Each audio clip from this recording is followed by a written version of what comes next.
एक छोटे से गांव में एक गरीब परिवार रहता था। उस परिवार में रामू और उसकी बीवी सीता उसके बेटे चिंटू के साथ रहते थे। उसी गांव में एक तोता भी रहता था। उसका नाम था रघु। वो किस्मत का धनी था।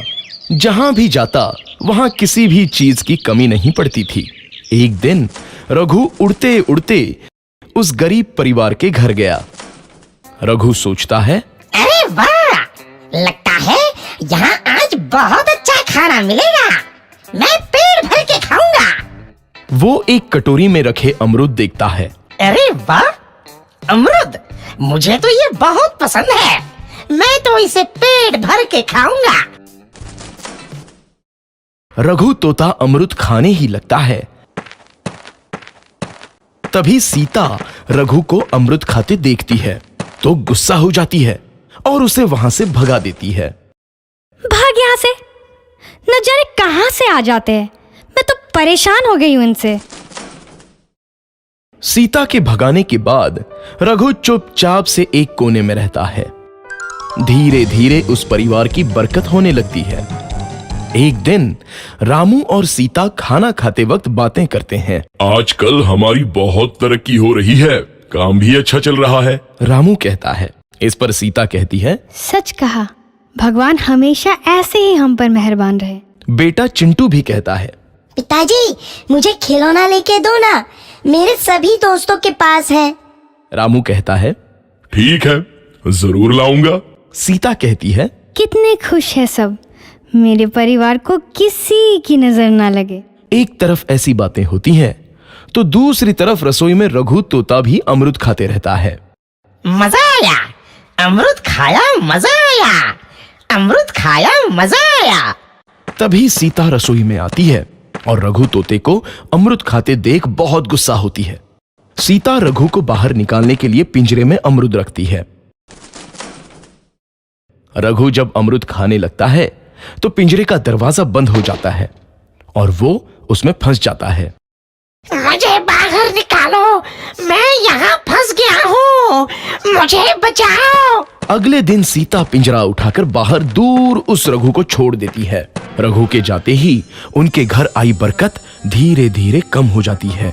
उन्हें बहुत घाटा होता है। सीता कहती है, ये क्या हो रहा है? अचानक इतना कैसे बदल गया? अभी तक तो सब कुछ अच्छा चल रहा था। रामू कहता है, लगता है भगवान हम पर रूठ गए हैं। चिंटू भी कहता है, लगता है अब मुझे खिलौने भी नहीं मिलेंगे। और वो रोने लगता है और बाहर चला जाता है। कुछ दिन बाद रघु तोता फिर से उस घर में आता है। वापस आया, मैं वापस आया, अब मैं जमकर अमरूद खाऊंगा। रघु सीधा रसोई घर में चला जाता है और अमरूद खाने लगता है। कुछ देर बाद सीता रसोई में आती है और रघु को देख कहती है, एक तो घर में पहले से इतनी दिक्कत चल रही है और ऊपर से ये तोता मुझे और परेशान कर रहा है। सीता रघु को वहां से भगा देती है। रघु उड़कर किसी कोने में छुप जाता है। कुछ दिन बाद धीरे धीरे उस घर की बरकत वापस आने लगती है। काम भी अच्छे से चलने लगता है। एक रात जब रघु तोता अमरूद खाने जाता है तो पिंजरे में फंस जाता है। ये लोग आखिर चाहते क्या हैं? एक तोते को शांति से अमरूद खाने क्यों नहीं देते? मैं कौन सा चोरी कर रहा हूँ? बस अमरूद ही तो खा रहा हूँ। तभी रामू वहां आता है और पिंजरे में रघु तोते को देख उसे बाहर छोड़ देता है। ये तोता भी कितना जिद्दी है, बार बार वापस आ जाता है। जैसे ही रामू रघु को छोड़ देता है, अगले दिन से फिर से उनके घर की बरकत जाने लगती है। काम में घाटा होता है। किसी को समझ नहीं आ रहा था कि ऐसा क्यों हो रहा है। रघु तोता घर आता है तो अचानक बरकत आती है और जब रघु तोता को बाहर निकालते हैं तो बरकत चली जाती है। एक दिन सीता रघु तोते के घर आने और बाहर जाने की स्थिति पर नजर रखती है। ये तोता जब भी घर आता है तो घर में बरकत आती है और जैसे ही ये घर से बाहर जाता है तो उसी के साथ बरकत भी चली जाती है। कहीं ये जादुई तोता तो नहीं है? अगली बार जब ये तोता घर आएगा तो मैं इसे कहीं नहीं जाने दूंगी। सीता रघु का बहुत इंतजार करती है लेकिन रघु तोता दोबारा उस घर में कभी नहीं आता। और वो लोग उसके इंतजार में पछताते रहते हैं। तो बच्चों, इस कहानी से क्या शिक्षा मिलती है? हमें कुछ चीजों की अहमियत तब पता चलती है जब हम उन्हें खो देते हैं। बहुत दिनों पुरानी बात है। एक गांव में एक किसान रहता था।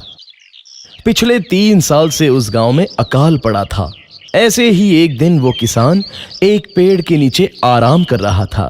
तभी उसने एक बिल के पास सांप देखा। तो किसान ने सोचा, ये सांप तो यहीं रहता है, पर मैंने कभी इसकी पूजा नहीं की। शायद इसी वजह से मेरी जमीन सूख गई है। अब मैं रोज इस सांप की पूजा करूंगा।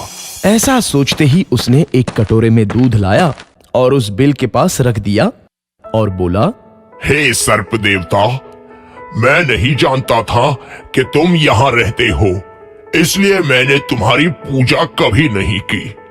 मुझे क्षमा कर दो। अब मैं रोज तुम्हारी पूजा करूंगा। ऐसा कहकर किसान वहां से चला गया।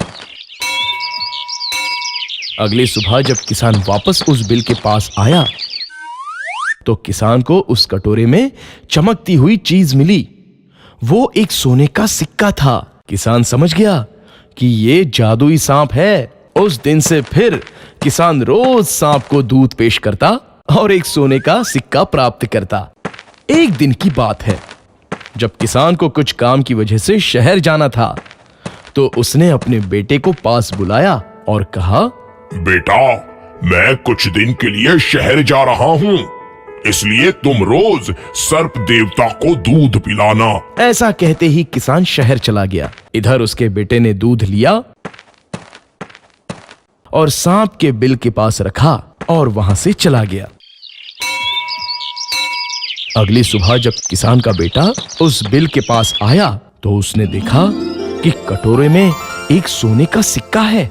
तो वो सोचने लगा, ये सांप तो कंजूस है। इसके बिल में तो बहुत सारे सोने के सिक्के होंगे, लेकिन हमें ये एक ही सिक्का देता है।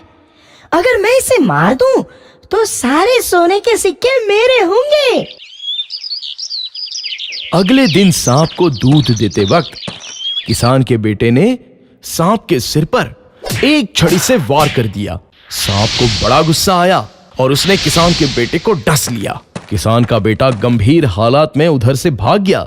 सांप भी जख्मी था तो वो भी अपने बिल में चला गया। किसान के बेटे का उसकी मां ने इलाज करवाया। जब किसान वापस लौटा तो उसकी पत्नी ने सारी हकीकत उसके पति को बता दी। उसको सांप पर बहुत गुस्सा आया। जब किसान सांप के पास गया तो सांप ने सारी सच्चाई उसको बताई। तब किसान को बात समझ आई। वो सांप से बोला, मैं जान गया कि इसमें मेरे बेटे का दोष है। मैं उसकी तरफ से आपसे माफी मांगता हूँ।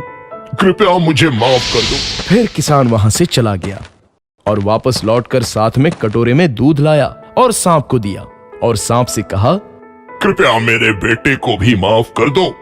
उसने लालच में आकर तुम पर हमला किया, उसे भी माफ कर दो। तो बच्चों, क्या समझे इस कहानी से कि हमें ज्यादा लोभ और लालच कभी नहीं करना चाहिए। यदि हम ज्यादा लोभ, लालच और क्रोध करेंगे तो वो हमें नष्ट कर देगा। बरसों पहले की बात है। गर्मियों के दिन चल रहे थे। एक गांव में चुन्नूलाल नाम का एक व्यापारी रहता था। वो उसकी धर्मपत्नी और बेटे के साथ रहता था। पत्नी का नाम चुन्नी देवी था और बच्चे का नाम गोलू था। गोलू सच में गोलू था, बोले तो मोटू था। मां चुन्नी देवी के लाड़ प्यार से वो आलसी बन गया था। गोलू कोई काम नहीं करता था और दिन भर बस खाते ही रहता था। गोलू को घर से बाहर जाने की भी जरूरत नहीं थी। सब कुछ जगह पर ही मिल जाता था। मां के लाड़ प्यार से वो मोटा बन गया था। कुछ दिन सब कुछ अच्छा चल रहा था, पर एक दिन गोलू बीमार पड़ गया। चुन्नीलाल सेठ ने बहुत से वैद्यों को बुलाकर गोलू का इलाज करवाया, पर कोई फायदा नहीं हुआ। एक दिन उनके घर के सामने से एक फकीर बाबा गुजर रहे थे। वो बहुत ही ज्ञानी थे। चुन्नीलाल ने उनको घर में बुलाया और बेटे की बीमारी के बारे में बताया। फकीर बाबा, ये देखो, मेरे बेटे को क्या हुआ है समझ में नहीं आ रहा। चुन्नीलाल बोला। इस पर फकीर बाबा बोले, घबराओ मत, तुम्हारे बेटे को कुछ खास नहीं हुआ है, वो जल्द ही अच्छा हो जाएगा। लेकिन कैसे बाबा? चुन्नीलाल सेठ ने पूछा। इस पर फकीर बाबा ने पूछा, तुम्हारा बेटा काम क्या करता है घर में? चुन्नीलाल सेठ बोले, कुछ भी काम नहीं करता, बस दिन भर खाता रहता है। इसकी माँ ने इसे पूरा बिगाड़ रखा है, लाड़ प्यार से मैं तो परेशान हो गया हूँ। ऐसा कहने पर चुन्नी देवी झट से कहती है, तुम चुप रहो जी, एक ही तो बेटा है हमारा, इतनी सारी जायदाद फिर किसकी है? हमारे बेटे की है ना, बैठकर खाएगा तो क्या फर्क पड़ेगा। फकीर बाबा चुन्नीलाल को बाजू में लेकर कहते हैं, तुम चिंता मत करो, अगर इसे ठीक करवाना है तो मेरी एक बात माननी होगी। कौन सी बात फकीर बाबा? चुन्नीलाल ने पूछा और फकीर बाबा ने बताया, यहां से 2 कोस दूरी पर 2 आम के पेड़ हैं। उस पेड़ को जादुई आम आते हैं। एक पेड़ को कच्चे आम है तो दूसरे पेड़ को पके हुए आम। तुम तुम्हारे बेटे और पत्नी को हर रोज सुबह होने से पहले पैदल भेजकर वो जादुई आम तोड़कर लाने को कहना है। कच्चे आम तुम्हारी पत्नी लाएगी और पके हुए आम तुम्हारा बेटा गोलू लाएगा। बस इतनी सी बात? चुन्नीलाल ने पूछा। रुको, एक और बात, पका हुआ एक आम ही गोलू ने रोज घर आकर ही चूसना है और तुम्हारी पत्नी को बस रोज 5 कच्चे आम ही साथ में घर लाने हैं। ऐसा कहकर फकीर बाबा वहां से चले गए। अगले दिन सुबह होते ही गोलू और उसकी माँ चुन्नी देवी घर से बाहर निकले। ओहो माँ, मुझे चलना बहुत मुश्किल लग रहा है। गोलू ने माँ से कहा। हाँ बेटा गोलू, पर क्या करे, दूसरा कोई रास्ता भी तो नहीं है। माँ ने कहा। चलते चलते दोनों उस आम के पेड़ के पास पहुंच गए। चुन्नी देवी ने 5 कच्चे आम तोड़े तो गोलू ने एक ही आम तोड़ा। तो तभी एक कुत्ता उनके पीछे पड़ गया। वो दोनों दौड़ने लगे, कभी गोलू आगे तो कभी माँ आगे, और कुत्ता हमेशा पीछे दौड़ता रहता। फिर दौड़ते दौड़ते वो घर लौटे। गोलू ने पका हुआ आम चूसा तो माँ ने वो 5 कच्चे आम पानी में रख दिए ताकि खराब न हो। इस तरह गोलू और चुन्नी देवी हर रोज उस आम के पेड़ के पास जाते और आम तोड़कर घर लाते। ऐसा उन्होंने 2 हफ्तों तक किया। अब गोलू दौड़ते दौड़ते आम के पेड़ के पास जाता तो चुन्नी देवी भी जोर से चलती। ऐसा करने से गोलू का मोटापा कम हुआ और वो बीमारी से ठीक हो गया। चुन्नी देवी भी अच्छा महसूस करने लगी। फिर चुन्नी देवी ने उस कच्चे आम का अचार बनाया। तभी फकीर बाबा उधर से गुजर रहे थे। चुन्नीलाल ने उन्हें बुलाया और कहा, फकीर बाबा, आपने तो चमत्कार कर दिया। जंगल के वो दोनों पेड़ सच में जादुई हैं। जादुई आम ने तो सच में कमाल कर दिया।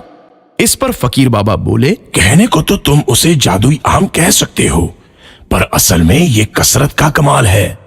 आपके बेटों को बस इसकी जरूरत थी। और सब लोग इस पर हंसने लगते हैं। तो बच्चों, क्या समझे इस कहानी से? दुनिया में जादू है या नहीं ये तो पता नहीं, पर कसरत करने से जरूर लाभ मिलता है।